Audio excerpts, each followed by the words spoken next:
Vrsaljko, konačno njegov dobar ubačaj i Perišić! Ma konačno! Pa to je nama trebalo! Jedan pravi ubačaj iz boka, jedan prednost Engleza i Perišić nas vraća u život! Dobrodošli Zvima, bienvenue dans AIMO, le podcast du foot croate. Mais aujourd'hui c'est un petit peu différent. Je suis le docteur Cédric pour la thérapie collective que nous allons vivre ensemble. Car nous avons connu un traumatisme. Pourtant, on en a connu beaucoup des traumatismes avec l'équipe de Croatie, mais celui-là a été particulièrement douloureux. C'est pour ça qu'avec mes passions du jour, nous allons revenir sur ce Croatie-Portugal qui a éliminé les Vatrini de la Coupe du Monde 2026. Jonathan, comment vas-tu ? Bah écoute, je suis un peu habitué à la loose. Mais là, c'est vrai que ça fait mal. Et c'est difficile à avaler. Je pense que ça s'entend un petit peu. Tu vois, j'ai chopé une crève à cause de ça. J'en suis tombé malade carrément. T'as pris la clim. La clim de Ramos. La clim de Ramos.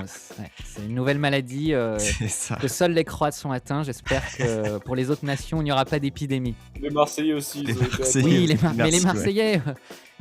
Si je me permets une parenthèse, ils sont souvent malades de la clim. Ça, ils ont le forfait toute la saison. Et nous avons également un autre patient, alors lui qui est vraiment au cœur du pays, donc qui vit au rythme de la Croatie, ce traumatisme collectif, c'est bien sûr Bastien. Comment vas-tu, Bastien ?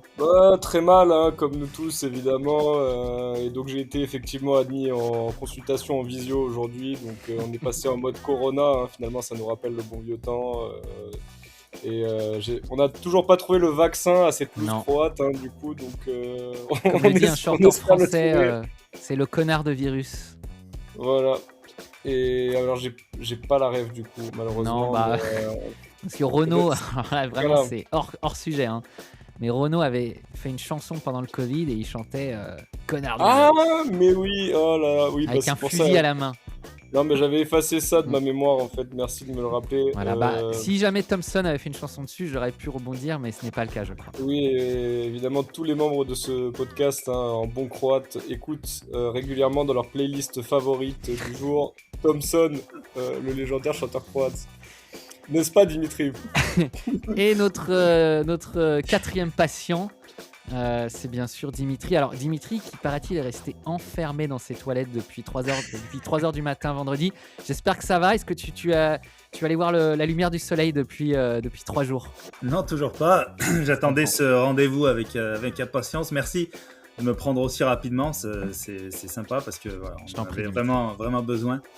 Et maintenant, faut avancer. Il n'y a plus qu'à avancer parce que on a eu très très mal, donc il y aura des jours meilleurs, c'est ça qu'il faut se dire. Et on va avancer tous ensemble dans ce podcast, c'est le début de la rémission.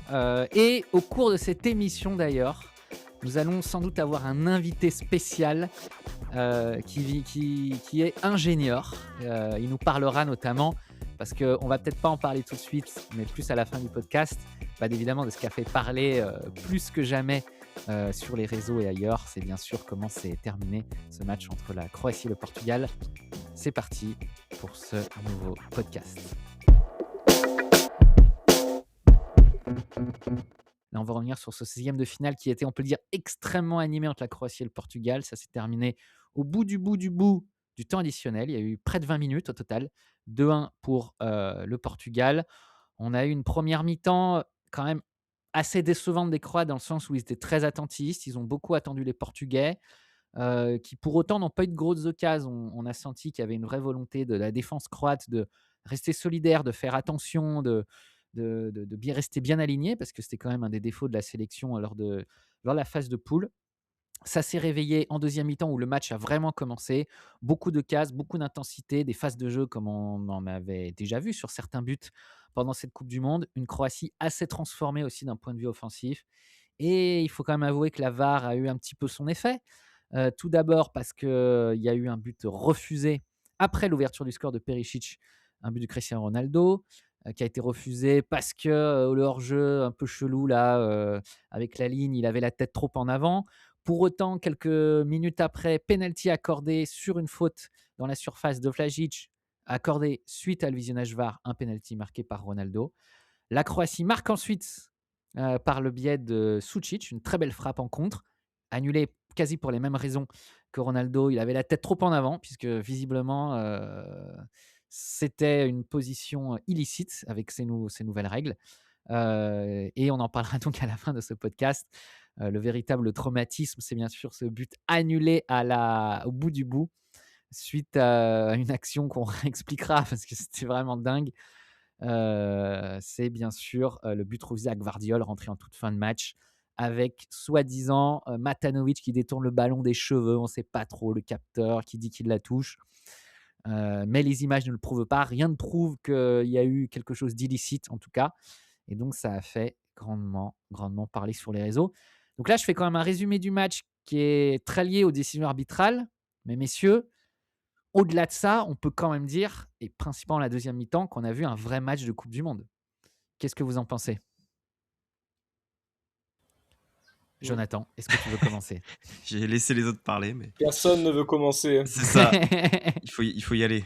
Je suis plus habitué que vous, les gars, donc je vais commencer, c'est pas grave. T'es un spécialiste et d'autres experts BFM C'est spécialistes en loose en direct de Split. C'est ça. J'aurais dû mettre un maillot du Haïdouk d'ailleurs. Ouais, c'est vrai, ça aurait peut-être exorcisé la loose, ça nous aurait peut-être aidé à aller mieux en se disant bon, finalement il y a pire, il y a le Haïdouk, ça c'est pas si grave. Mais oui, c'est vrai que c'était au début, la première mi-temps, le match était un peu.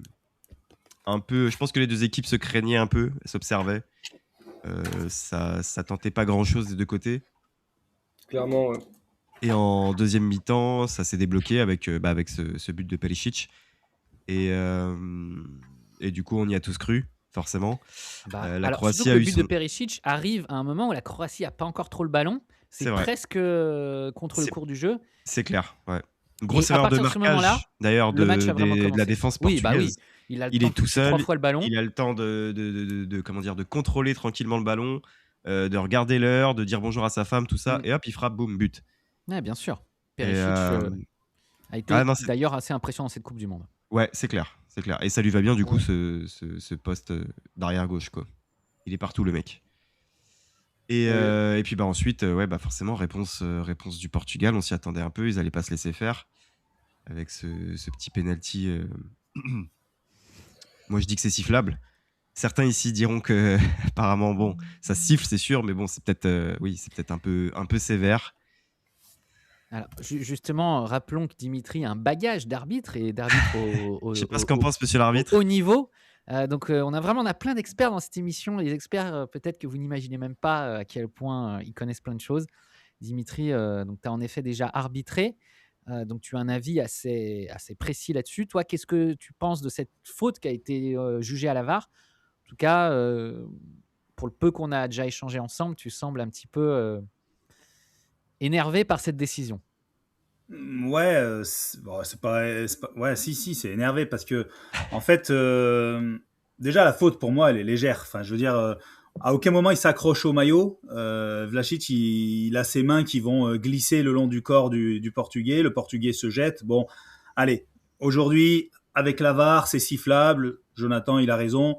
Mais dans ce cas-là, soyons cohérents et sifflons 10 pénaltys par match. Sifflons pénalty sur chaque corner, dans ce cas-là. Parce que sur chaque corner, tu as des trucs comme ça. Oui. Tu les as sur chaque corner, de tous les matchs. Donc si tu le fais là, fais-le tout le temps.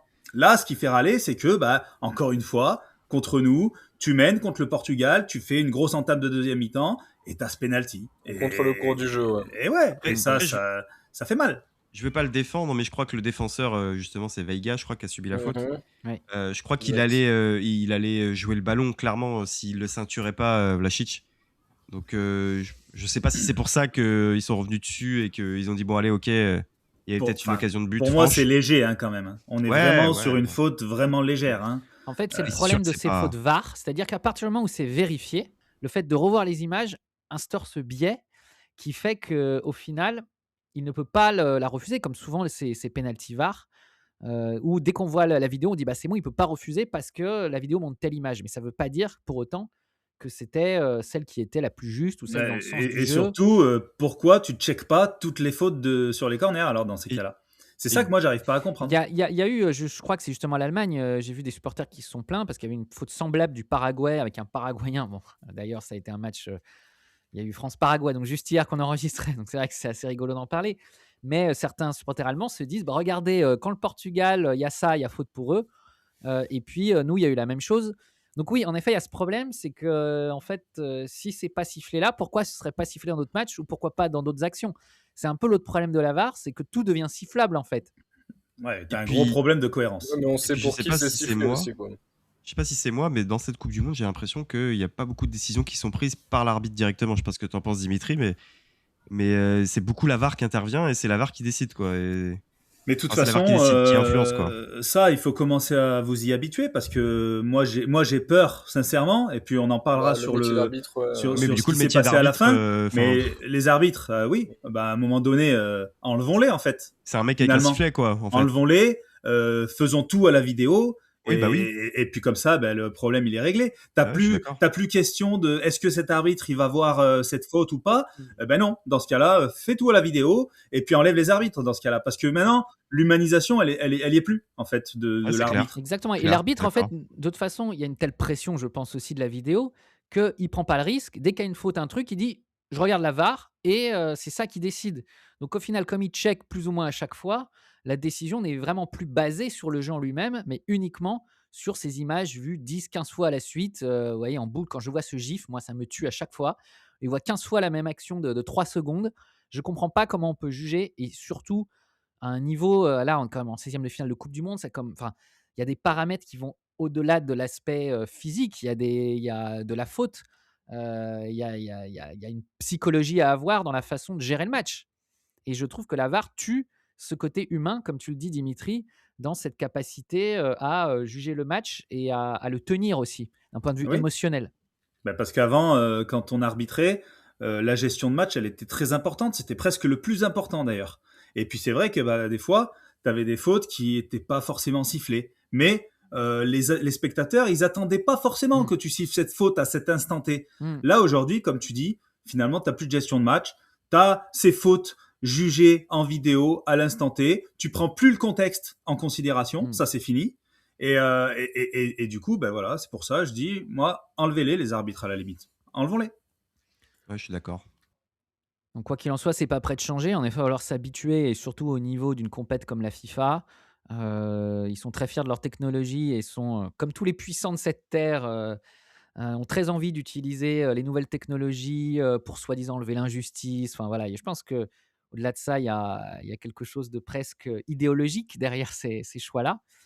Mais ce qui est aussi assez frustrant, alors on en parle souvent en Croatie et ça peut paraître même un peu une forme de complotisme, mais c'est c'est ça qui est aussi fou d'en arriver là, c'est qu'on a l'impression que ces décisions-là, ou en tout cas que ces choix d'utilisation de la vidéo sont un peu pas les mêmes quand il y a une grosse nation, quand il y a une plus petite nation. Et malheureusement, ça c'est pas la première fois que c'est comme ça avec la Croatie. On pense au match contre le Brésil en 2014, notamment, qui était peut-être le plus marquant, enfin l'un des plus marquants. Et j'ai l'impression que oui, Même 2018 aussi, hein. paradoxalement, la oui, finale bah de oui, Coupe du Monde 2018, 2018 bien sûr. aussi. France Bah oui. 2018, la Bien main sûr. de Perisic, bon. Bah, qui c'est aurait jamais innovation donné lieu à arbitrale. penalty. Griezmann qui Innovation arbitrale, plonge. c'est la première fois Griezmann qu'on qui la siffle plonge. comme ça, hein, la Oui, main. tout à fait. Pareil. Ouais. Je Elle rappelle aurait toujours jamais ça, mais donné lieu à un penalty s'il n'y avait pas eu la VAR à ce moment-là. En même fait, le Platini souci, considère qu'il n'y avait c'est... pas cette main-là, quoi. Donc, Le vrai souci, c'est que les innovations arbitrales, elles vont toujours contre la Croatie. C'est toujours, enfin voilà, il y avait déjà le premier cas documenté qui était la Coupe du Monde 2018 avec cette main non intentionnelle de Perisic et pour laquelle on décide d'accorder un penalty. Et là maintenant, bah, c'est une histoire de capteur dans un ballon qui aurait donc prouvé un contact. Avant le but, donc voilà, et rendant le joueur donc hors jeu. Ça laisse songeur. Et en Et c'est effet, souvent et pour les encore plus, situations. c'est l'exemple du contact de soi-disant du capteur. Là, l'arbitre ne sert vraiment plus à rien. C'est juste, voilà, là, il y a juste, ah ok, l'arbitre dit, ah oui, ok, il touche le ballon, même si lui, il ne le croit pas. Ah À bah partir oui. du moment où on croit le capteur dont on ne connaît pas exactement le fonctionnement, qui a sans Je pense doute... que ça va un peu trop loin. Enfin, vous voyez, il y a un Mais truc là, c'est qui, fou. qui devient tellement abstrait, en fait. Et on dit OK, en fait. On dit OK à ça. À un tel niveau de compétition, enfin, certains disaient qu'il y avait des injustices avant, mais là, en fait, ce qui est pire dans ces injustices-là, c'est qu'on dit ah mais non, la technologie l'a dit, donc c'est comme ça la réalité. Et c'est ça qui est encore plus frustrant, c'est qu'en fait, on nous enlève la possibilité de tout débat parce que, soi-disant, la technologie apporte une réponse absolue. Bah, la Ouais, preuve qu'elle n'en apporte pas, c'est qu'on se retrouve avec des trucs d'une dinguerie, parce que ça, c'était une pure dinguerie. C'est pour ça qu'on oublie presque le penalty, tellement la fin de match est une dinguerie. Et ça crée une frustration qui est monumentale. On tue quand même une préparation de 2 ans sur une connerie pareille, quoi. De 2 ans, même plus, hein, parce que tu sais, les générations, elles travaillent sur encore plus d'années. Mais là, on a passé un trop gros cap. Là, on est arrivé à un stade quand même où, comme tu dis, là maintenant, c'est la puce dans le ballon. Mais on est à la 103e minute d'un match, 90 plus 13. Et t'es là, t'es à 3h du matin, 3h15 du matin. Tu vois ton équipe qui égalise en 16e de finale de Coupe du Monde. Tu exultes, machin, tu vois les supporters, ça pleure dans les tribunes, et derrière on te dit que l'autre il l'a touché des cheveux, que personne l'a vu, que c'est la puce dans le ballon. Non mais franchement, on en est où on en est trop loin là dans la technologie. Je suis désolé. Enfin, c'est le football qu'on a connu, tel qu'on l'a connu, il n'existe plus aujourd'hui. C'est exactement ce que dit Dalic d'ailleurs, que là c'est allé trop loin en fait. Ces histoires à un moment, enfin même Modric en a beaucoup parlé, et je le trouve avec les bons mots d'ailleurs. Ils se sont pas non plus auto-flagellés, ou ils n'ont pas crié au somme non plus. Mais oui, il y a une forme de fatalisme devant ces décisions-là. Ils ont été exemplaires, les joueurs. Mm. Il y aurait eu certaines équipes, il y aurait eu une émeute à la fin du match. Il y aurait eu bagarre, ouais, c'est sûr. C'est vrai. Tu fais ça pour la France, j'ose même pas imaginer, mais on peut pas l'imaginer parce que ça ne leur arriverait pas. Donc, Je pose une petite question parce que on a marqué ce but à la 103e minute. Il y avait 10 minutes de temps additionnel annoncé, donc ça veut dire qu'on a dépassé ce temps additionnel. Logiquement, je me dis on n'aurait même pas dû. Enfin, j'essaie de me rassurer comme je peux, hein. Je me dis que logiquement, on n'aurait même pas dû marquer ce but. Du coup, ça serait terminé avant, quoi. Bon, il y a eu un but, il y a eu des changements. Ouais, pendant le temps additionnel. Et les Portugais ont passé beaucoup de temps à. Pendant longtemps, on s'est plaint que le temps additionnel ne correspondait pas à la réalité. Mais là, ça correspondait à la réalité. Hein. Il y a eu. Là, pour le coup, il y a eu 20 minutes au total. Hein. Il y a eu le but du Portugal, derrière, il y a Dalic. 3 vérifications VAR. Oui, à un moment. Sur le temps réglementaire, tu as vérification du penalty, vérification du but hors jeu de Ronaldo des épaules, du haut du corps. Vérification du but de c'était qui, Matanovic. Non, mais ce que Jonathan il dit, c'est qu'il y a 10 minutes qui sont annoncées et finalement on joue plus. Mais au sein du temps additionnel, tu as des arrêts de jeu qui viennent se cumuler, donc c'est logique finalement que l'arbitre. Non, mais oui, forcément, oui. J'étais pas choqué. Rappelons que ce temps de 20 minutes, c'est aussi à cause de la VAR. S'il n'y avait pas tant de vérifications, plus leur pause fraîcheur de merde, plus tout ce qu'on veut, il n'y aurait pas 20 minutes. Donc en fait, tout ça est lié finalement. Et pourtant, ils ont. Terrible. Pourtant, ils ont sorti des nouvelles lois du jeu pour que ça accélère le jeu et qu'il soit moins haché, etc. Et tu te retrouves avec quand même 15 minutes de temps additionnel. Bah oui, mais en fait, quand tu mets en place ce genre de mesures, la même Coupe du Monde où tu décides de mettre en place des pauses fraîcheurs qui n'en sont pas juste pour passer des pubs, forcément ça se répercute. En fait, ce que tu gagnes en temps de jeu effectif sur le terrain, au final tu le repères avec les 2 pauses fraîcheurs, une par mi-temps. Donc, et qui casse le rythme en plus pour tous les matchs, hein, je parle, hein, pas forcément. Je parle vraiment pour tous les après, matchs. je suis même pas sûr que ça ait désavantagé la Croatie plus que ça, les pauses fraîcheurs. Non, mais il y a des matchs où ça casse vraiment un rythme juste après un but ou. Enfin, ça peut vraiment. Il a raison, hein, Jonathan. Il y a eu plusieurs équipes qui ont été revigorées après les pauses fraîcheurs parce que elles étaient un peu dans le jus et tout, avec un temps faible. Et hop, tu arrives à souffler, tu profites de ce temps pour aller voir ton coach, prendre quelques consignes, etc. et repartir de l'avant. Allemagne-Curaçao, je crois. Curaçao avait marqué. Ouais, mais entre autres. Et juste après pause fraîcheur. Bon, après, je me dis pas que Curaçao aurait gagné ce match, mais ils marquent, ils prennent une pause fraîcheur derrière, donc leur rythme est un peu cassé. Et les Allemands derrière, bon, ils se reprennent, ils disent bon les gars, maintenant sérieux. Et ils leur mettent une branlée, quoi. Alors peut-être pour sortir un petit peu du débat arbitral qu'on reprendra sur la fin du podcast, on a quand même vu une très belle équipe de Croatie en deuxième mi-temps, clairement la meilleure de cette Coupe du Monde, avec de l'intensité, de la technique, une capacité un adversaire qui était jouable, qui était, moi j'ai trouvé assez semblable à la Croatie finalement, un peu dans une sorte un peu de, pas de fragilité, mais ils n'étaient pas très très sereins le Portugais, même s'ils avaient d'excellents joueurs, ils étaient en capacité de marquer, c'était évident, ils tapent la barre, mais la Croatie tape aussi le poteau. On a eu, au-delà de ces éléments-là, on peut quand même dire qu'on a vibré sur cette deuxième mi-temps en termes de football. Bah, alors, autant la première mi-temps, la première mi-temps était vraiment très, très, très, très faible. J'avais trouvé, mais aussi, je pense que les hommes de Dalic jouaient un petit peu avec le frein à main, avaient peur un petit peu du scénario anglais où on commence à prendre des buts très vite, faire des erreurs qui coûtent. Donc, c'était pas trop se découvrir. Voilà, essayer d'avoir quand même un peu la possession, pas non plus se faire engloutir par les Portugais, ça a plutôt marché. Et après, il y a eu un petit regain de confiance, mais on sentait même Matteo Kovacic, hein, il était vraiment symbolique de l'équipe en général, hein, sur le match dans sa globalité. En première période, il est très très mou, il a deux trois occasions où il remonte la balle, ça peut faire une contre-attaque, et il tente un vieil extérieur qu'il doit jamais faire en profondeur, mais très loin de Boudimir, il peut jamais l'avoir. Donc là, bon, déjà, moi, autant vous dire que mes voisins dans mon immeuble, je les ai entendus un petit peu gueuler sur Kovacic à ce moment-là, parce que j'habite, hein, dans un immeuble à Zagreb avec d'autres appartements au-dessus, en dessous. Donc pendant le match, j'entendais les réactions un petit peu du public autour. Et également, bah, l'autre polémique, c'était un moment, qu'est-ce qu'il nous fait?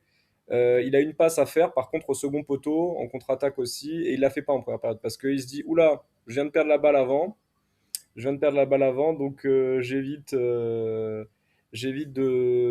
la repère de la même manière, alors que là, il y avait vraiment une passe à faire au second poteau, je me souviens plus pour qui. Il la fait pas, et derrière, bah, forcément, voilà, le voisin du dessus était encore une fois pas très content, et on l'a entendu rouspéter toute la mi-temps sur lui. Et bizarrement, bah, comme s'il l'avait entendu mon voisin, Matteo Kovacic, finalement, s'est dit en deuxième période, vas-y, je défonce tout. Et on a assisté peut-être à la meilleure mi-temps de Matteo Kovacic en sélection au final.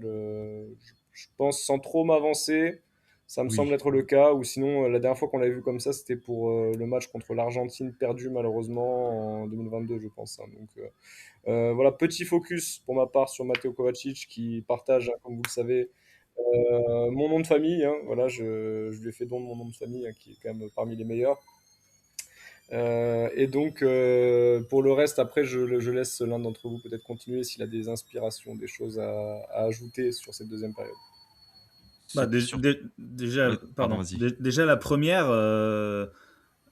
oui, on a joué sur un bloc bas. Après, je sais pas si c'était pas aussi un moyen de se rassurer par rapport à tout ce qu'on avait entendu sur la phase de poule, hein.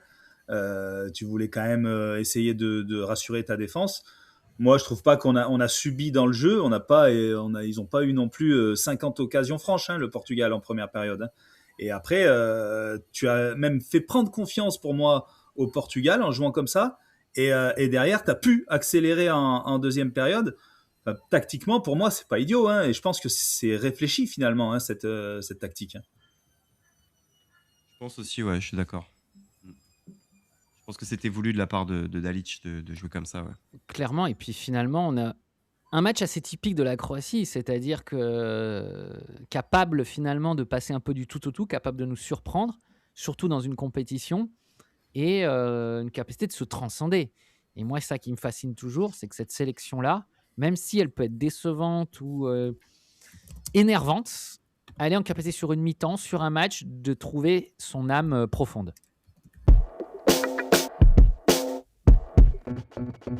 Alors, chers podcasts, pour vous, il n'y a pas de coupure dans ce podcast, mais nous, on a eu un petit problème technique. On a eu notre intervenant ingénieur en aéronautique qui nous a parlé du capteur du ballon. C'était super intéressant, mais ça n'a pas enregistré. Je pense que la FIFA veut nous faire taire officiellement. Ce podcast commence à prendre Fantino, beaucoup trop de place. Ça prend une ampleur folle, on est censuré. On est censuré. Néanmoins, ils savent en fait, pas à qui ils s'attaquent, hein. Nos vies sont en jeu, hein, sachez-le. Nos vies sont en jeu. On va faire une cagnotte, je pense, pour montrer à quel point nous sommes importants. Donc avec Alan, avec qui on a échangé, on refera un épisode de podcast spécialement là-dessus. On sera encore plus à froid peut-être, et on parlera justement du capteur IMU qu'il y a dans le ballon. On parlera de comment ça fonctionne, de qu'est-ce que ça change dans le jeu. Et puis comme ça, aujourd'hui, on reste peut-être un peu plus sur le football. Je pense qu'aussi, la plupart des gens qui écoutent ce podcast ont peut-être entendu beaucoup de choses autour de cette action de fin de match. Donc, on reviendra spécifiquement sur ce point-là. Mais on verra ça, on aura l'occasion d'en reparler. Peut-être pour rester sur cette Coupe du Monde qui finalement s'est terminée de façon très intense, très décevante et très frustrante. On en retire quand même des petites choses. Pour vous, pour l'avenir, je ne sais pas, quel est votre top 3 de cette Coupe du Monde 2026, Dimitri, par exemple, pour commencer? Je mettrais Livakovic pour son énorme match contre l'Angleterre déjà. Mm. Je mettrais Perisic aussi dans mon top 3 parce qu'il a une nouvelle fois pas déçu et puis en plus dans un rôle plus défensif qu'avant, en remplacement de Gvardiol qui a pour le coup floppé. Puis c'est pas vraiment Totalement. son poste. Ouais, mais il a franchement, même moi, je disais que voilà, j'avais un petit peu peur défensivement, mais au final, il a vraiment fait le boulot. Ouais. Et s'il faut sortir un troisième, je mettrais Luka Modric pour les 2 derniers matchs, le Ghana et le Portugal, parce que on a retrouvé du grand Modric quand même. C'est sûr qu'on a eu un Modric décevant contre l'Angleterre et derrière, il est quand même bien revenu au niveau, notamment défensivement aussi, on l'a beaucoup vu, il s'est beaucoup impliqué. Il a beaucoup joué aussi sur les matchs. Mais en effet, là, je pense que c'est quasi acté. C'était la dernière compétition de Modric, il ne va pas rempiler pour un Euro. Hein. Ça semble. Et puis à un moment, il faut quand même passer à autre chose aussi. Il n'a pas encore annoncé en tout cas. Il ne l'a pas annoncé. Ça, c'est sans doute peut-être des infos qu'on aura au prochain podcast. Toi, Jonathan, quel est ton top 3 de cette Coupe du Monde? Je vais dire comme Dimitri. Je suis pas original. Donc Luka Modric, bien sûr, pour l'ensemble déjà, je dirais, et puis pour le gars, malgré tout, il se bat toujours et il se donne toujours à fond pour la sélection. Donc il mérite d'être présent dedans. Livakovic pour ses arrêts hors du commun et franchement tellement sous-coté pour moi ce gardien, c'est incroyable. Franchement, il méritait une autre carrière que ça. Mais bon, bref, on va pas revenir dessus. Et puis bien sûr, j'ai hésité, mais c'est vrai que Perisic mérite aussi amplement. Il peut jouer sur tout le couloir gauche. Il peut jouer partout, de toute façon, j'ai l'impression, ce mec-là. Donc pour sa longévité aussi. Et ce qu'il apporte à chaque match, c'est juste fou, quoi. Le gars, il a 36 ans, et il court, il cavale, il a tenu tout le match contre le Portugal, alors que moi, je disais qu'il allait pas le faire. Incroyable, Et il l'a fait. hein. Vraiment, Perisic, c'est donc, fou. ouais, c'est fou. Et puis d'être juste, en fait. C'est pas seulement de courir, c'est qu'il est Oui, juste. en plus. Contre Et en l'Angleterre, plus, il il marque sort un une but. passe décisive de dingue. Là, il est là, présent à chaque match. Offensivement, il est présent. Défensivement, on l'a aussi beaucoup vu. Ouais. Enfin, je sais pas si la Croatie, en fait, il faut se prendre un shot de Croatie pour rester jeune. mais un Perisic, moi, je suis halluciné par cette Coupe du Monde à 37 balais. Hein, rappelons-le, 37 C'est ans. vrai. Ouais. Et mention spéciale aussi peut-être pour Baturina ou Sušić. Petar Sušić, bien sûr. Pour les deux là, une petite mention spéciale pour eux deux, quoi. Et toi, Bastien, qu'est-ce que t'en penses? Je vais compléter un petit peu. Donc forcément, on est obligé de rendre hommage à Modric. Donc même si finalement c'était pas son meilleur tournoi, je pense, si on doit un petit peu être critique, mais on peut pas pour autant dire que c'était la Coupe du Monde de trop. Il y a toujours ce spectre-là qui était au-dessus de Modric sur tous ces derniers tournois. C'est les 3 derniers peut-être. À chaque fois, on pouvait dire le tournoi de trop. Et au final, il répondait présent. On peut dire qu'il a quand même continué à faire des performances à la Modric. Donc, pas forcément des matchs exceptionnels, mais toujours à la hauteur de l'événement. Ça joue juste, ça fait les bonnes passes, même des interventions défensives exceptionnelles contre le Ghana. Ça, quand même, faut le souligner. Et à côté, Perisic, forcément tout a été dit, donc je vais pas trop développer sur le sujet. Par contre, pour parler de l'avenir, effectivement, Baturina, je pense, c'est la grande satisfaction de tout le tournoi pour la Croatie. Et on sent que il y a quand même peut-être des jours heureux après cette génération-là qui peuvent se dessiner avec un Baturina. Et également Sušić, Petar Sušić, les deux qui avaient été soulignés, je les reprendrai. Mention honorable forcément pour Livakovic, comme toujours, à chaque tournoi où il a participé, je pense qu'on se doit de mentionner Livakovic pour son apport. Avec quand même l'inquiétude, parce que maintenant il est dans la trentaine aussi, c'est que finalement on n'a pas de successeur pour lui ou d'autres gardiens en fait compétitifs. Donc c'est peut-être ça aussi pour le futur qui peut m'inquiéter. C'est un gardien quand même une longévité normalement un Mm. peu plus remarquable. Et Livakovic, il est encore au très haut niveau. Ouais, faut voir maintenant où est-ce que sa carrière se dessine pour la suite. A priori, je vois qu'il devrait rester au Dynamo, c'est ce qui semble être la tendance actuelle. D'accord, mais alors ça voudrait dire un transfert. Enfin, ils doivent payer un transfert au Fenerbahçe et également le salaire. Donc, je sais pas s'ils ont les moyens de le faire actuellement, vu qu'ils ont déjà quand même énormément dépensé la saison dernière. En tout cas, ce qui est certain, la tradition du milieu de terrain croate technique, c'est bon. On a encore une génération tranquille à ce niveau-là. Oui, et même pour prolonger sur le sujet, en fait, on avait peut-être tellement pléthore de joueurs que finalement le seul joueur de HNL qui était appelé Tony Frouk, en fait, n'a même pas été convié à jouer cette Coupe du Monde. Il est resté sur le banc tout le temps. Voilà. Mais bon. C'est un petit bémol quand même, mais ça montre aussi qu'il y a tellement de concurrence qu'il il peut pas rentrer. Mais c'est peut-être là où j'irais critiquer un peu Dalic sur la fin, par exemple contre le Portugal. Tu fais rentrer Kramaric qui était limite physiquement cramé, qui a rien montré. Pour moi, à ce moment-là, tu aurais dû faire rentrer un Tony Frouk qui aurait eu envie de montrer quelque chose. Tu vois. Je pense que c'était peut-être le moment de le tenter. Mais bon. Après, je sais pas. C'est peut-être moi qui suis trop fan de Tony Frouk et ne tenais peut-être pas trop compte de mon avis. Mais je regrette quand même qu'il n'y ait pas eu peut-être une entrée de Tony Frouk sur au moins un des matchs. Peut-être sur le dernier du Portugal. Peut-être qu'il serait rentré en prolongation, étant donné qu'il aurait peut-être dû en avoir une. Donc, petit bémol sur ça. En tout cas, il y aura, je pense, encore un débat avant le prochain Euro sur l'attaque. Budimir sera sans doute trop âgé pour jouer en sélection. Est-ce qu'on part sur du Moussa, Matanovic, Ivanovic Est-ce que c'est un peu écrit? Est-ce qu'on va encore tourner à chaque match en fonction de la formule, en fonction de l'adversaire? Malheureusement, pour l'attaque, je suis pas certain. Il y a un Kovacevic aussi qui peut-être. Franco Kovacevic, il y a Franjo Ivanovic, donc il y a des Franco, voilà, faut suivre. Donc Ivanovic, j'espère avec le départ de Mourinho au Real Madrid, qui va quand même pouvoir retrouver du temps de jeu au Benfica, vu que c'était plus du tout le cas et que c'est ce qui lui a coûté sa place en sélection. Pour ce qui est de Franco Kovacevic, c'est déjà un joueur affirmé. Du coup, il était à Celje, il a été transféré au mercato d'hiver, il joue maintenant à Ferencváros. Ferencváros, je ne suis pas hongrois, donc excusez-moi pour la prononciation. Et finalement, il confirme, il est déjà dans les top joueurs du championnat hongrois, donc maintenant, il faudrait qu'il trouve un autre club, peut-être s'affirmer dans un plus gros championnat, un peu plus compétitif, pour espérer avoir sa chance. Mais Kovacevic, j'aime bien le style. Il y a un petit peu de, toute proportion gardée, mais un petit peu de comme Gyökeres de Suède, un petit peu dans le style de ce qu'il fait. Moi, j'aime bien en attaque. Et c'est beaucoup plus mobile qu'un Budimir, par exemple, ces deux-là. Donc les deux Franjo, Franco, sont quand même assez rapides devant et ça pourrait être bien d'avoir ce genre de profil jeune en attaque dans le futur. Ouais, tout à fait. Alors, il y a aussi Bellio. Mais après, c'est quand même des profils un peu similaires. Moi, c'est ça qui m'inquiète un peu. Bellio, c'est un copier-coller de Matanovic. Mais voilà, c'est un peu des grands Gugus.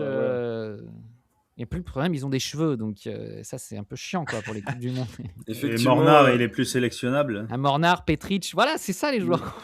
Oui, Dimitri. Dimitri, voilà, pour nos auditeurs qui ne connaissent pas sa coupe de cheveux, il est quand même minimaliste. Elle est assez simple. Elle est assez simple, ouais. Moi, j'ai rempilé une saison au FC Bilieu, donc je suis sélectionnable. C'est un appel pour peut-être le prochain sélectionneur d'ailleurs. Il est toujours actif, donc voilà, Zlatko. Et en plus, il coûte pas trop cher, donc ça peut être avantageux pour les primes et tout. Oh, mais j'y vais sans prime, il n'y a pas de problème. En plus, attendez, regarde. L'amour du maillot. Il fait d'autres sports. Je paye même mon voyage. Voilà, c'est du jamais vu, c'est un joueur autofinancé. Alors, c'est marrant parce qu'on a énormément parlé de la défense avant cette Coupe du Monde. Vučković, Gvardiol, qui étaient les joueurs les plus hypés, finalement, ils n'ont pas joué quasiment. Ils n'ont pas joué ensemble. Mais bon, moi, j'ai grand espoir pour cette défense-là. Une fois que Gvardiol sera retrouvé du rythme, une fois que Vučković, qui a signé à Brighton d'ailleurs, pareil, il aura peut-être trouvé du temps de jeu en Première Ligue, sera peut-être un joueur un peu différent. Moi, je reste assez confiant quand même sur cet effectif-là. Je pense qu'il y a quand même une sélection qui est peut-être plus complète qu'auparavant et plus moderne qu'auparavant, parce qu'il y a ça aussi, c'était quand même des joueurs un peu typés d'une autre époque, là, les Modric, les Rakitic. Je ne sais pas ce que vous en pensez, mais c'était peut-être moins la façon de jouer des grosses nations aujourd'hui. Et là, avec des Baturina, des mecs comme ça, on a quand même des Gvardiol, on a quand même des joueurs qui sont un peu des touche-à-tout, avec une grosse capacité de mettre de l'intensité, une grosse capacité de se retrouver à des postes différents. La Croatie a quand même une vision pour s'adapter, je l'espère, au foot du futur. Au Mais final, tu peux avoir un bel peut-être avenir. que la Croatie, c'est le foot du futur. peut-être. Mais tout va bien en fait. On ne l'a peut-être pas vu, et c'est le moment d'en parler. Il y a déjà les décisions arbitrales du C'est futur. pour ça, ouais, c'est ça. Ils ont utilisé les nouvelles technologies avec nous, Ah du oui. coup, finalement, tout se recoupe. C'est logique. D'où ce complot, voilà, finalement, ils ont peur de l'influence de la Croatie sur le football mondial dans le futur. Ils ont peur du style de jeu irrésistible de la Croatie. Et il fallait donc intervenir avec de sombres histoires de capteurs sur lesquelles on reviendra avec. On reviendra en effet plus précisément. Alors peut-être aussi juste un mot. En gros, est-ce que vous êtes heureux, déçu ou mitigé sur cette Coupe du Monde qui se termine en 16e de finale? Déçu et mitigé. Déçu. Moi, je suis extrêmement déçu. Déçu, ouais, quand même. Non, déçu de l'issue. Oui, voilà. Pas forcément pas de déçu l'équipe. par Oui, les joueurs, mais déçu par la façon on est dont ça se termine. content, ouais. On est content du contenu qui a été proposé en 16e de finale contre le Portugal. Encore une fois, ils ont fait honneur au maillot, etc. Ils ont rendu fiers leurs supporters. Mais on peut pas ne pas être déçu de cette issue-là. C'est un match ne peut pas se jouer sur un capteur, sur un truc complètement absurde qui ne correspond pas. Là, pour la digérer, tu as parlé de traumatisme au début de l'émission. Je pense que tu as trouvé le bon mot. J'en ai pas 50 non plus des traumatismes footballistiques, mais je pense que voilà, il y a le France-Croatie de 2018 pour d'autres raisons, et celui-là, Portugal, il va rester comme un traumatisme. Parce que celui de 2008, c'était un but de la Turquie, donc c'était dans le jeu. Ouais, là, c'est quelque chose de très indépendant, de très abstrait, et surtout cette sensation que ça fait un peu jurisprudence, quoi. C'est jamais arrivé avant, et comme par hasard, ça tombe sur la Croatie. Et c'est vrai que c'est très frustrant que quand dans le jeu, on ne démérite pas d'arriver à quelque chose qui est décidé par une décision soi-disant déterminée par une technologie qui dit la réponse avant même ce que peut penser l'arbitre. On aura l'occasion d'en reparler, mais c'est sûr que ça fait très très mal. J'espère que ça ne va pas décourager trop les joueurs. Je pense pas. Je pense qu'ils seront capables de rebondir. Mais sortir comme ça, c'est sûr que c'est très difficile. Et c'est d'une frustration. En fait, c'est même pas de la déception, c'est une immense frustration. En fait, sur le découragement, je dirais que ça va pas forcément décourager les joueurs de cette génération actuelle, mais moi, là où ça peut m'inquiéter pour le futur à long terme, c'est qu'il y a aussi beaucoup de gens qui se sont levés en pleine nuit pour regarder ce match en Croatie. Forcément, l'enthousiasme était énorme, même en famille, donc des enfants qui ont veillé. Normalement, c'est des choses dont on se souvient toute sa vie, pour regarder ce match en famille, et au final, on en arrive à cette conclusion-là. Ça peut aussi décourager plein de futurs potentiels jeunes joueurs qui auraient envie de faire du foot, de se dire finalement ce sport, j'aime pas ce que ça devient. Et il peut y avoir une crise de vocation peut-être dans le futur et dans le foot croate à la suite de ce match. J'espère pas. Dans le foot global, pas que croate. Oui, mais en tout cas en conséquence pour la Croatie sur ce match-là spécifiquement, ça peut déboucher sur ça. Donc j'espère que ça sera pas ça, sachant qu'avant il y avait vraiment un engouement en Croatie jusqu'à avant ce mondial, en tout cas c'est sûr.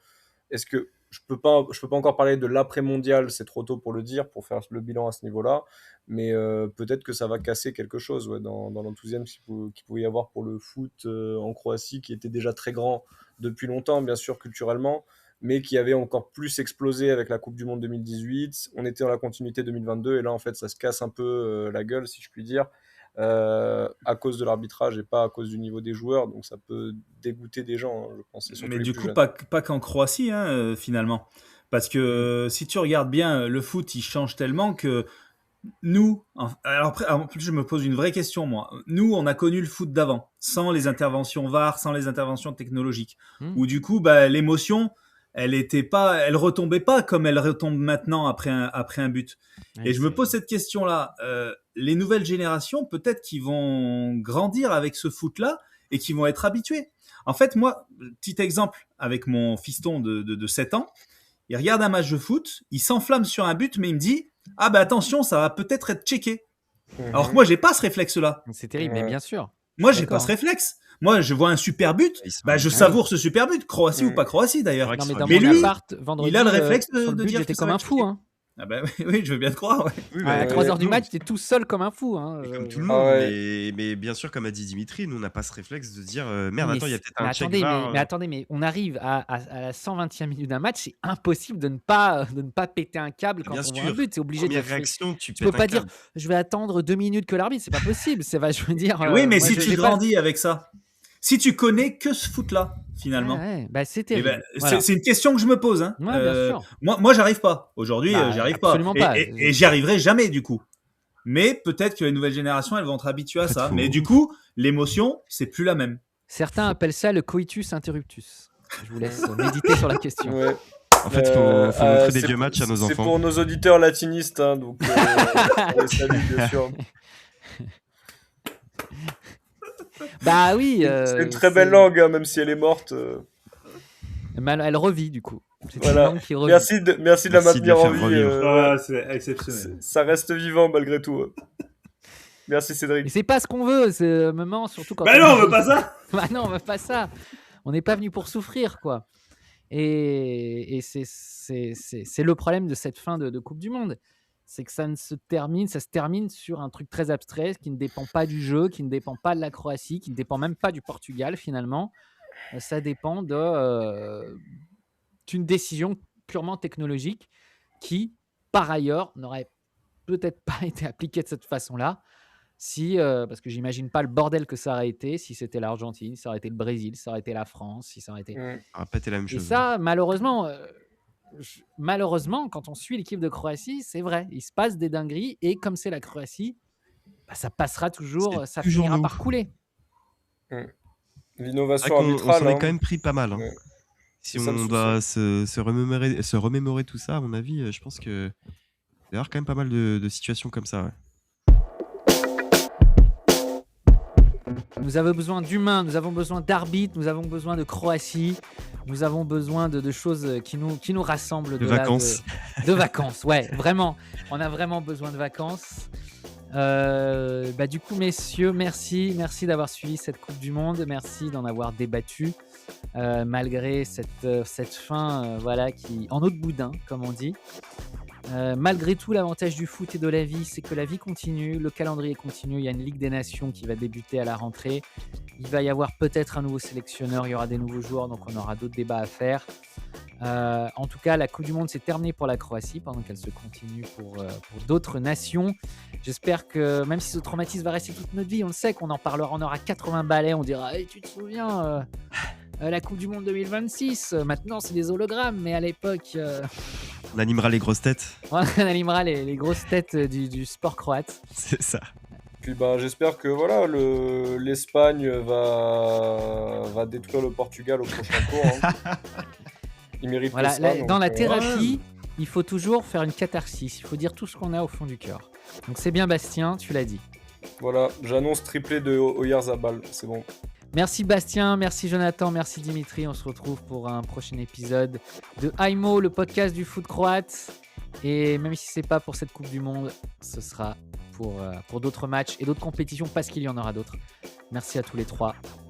À très vite. Merci. Salut. Ciao, salut. À la prochaine. Perisic, Mandzukic, il se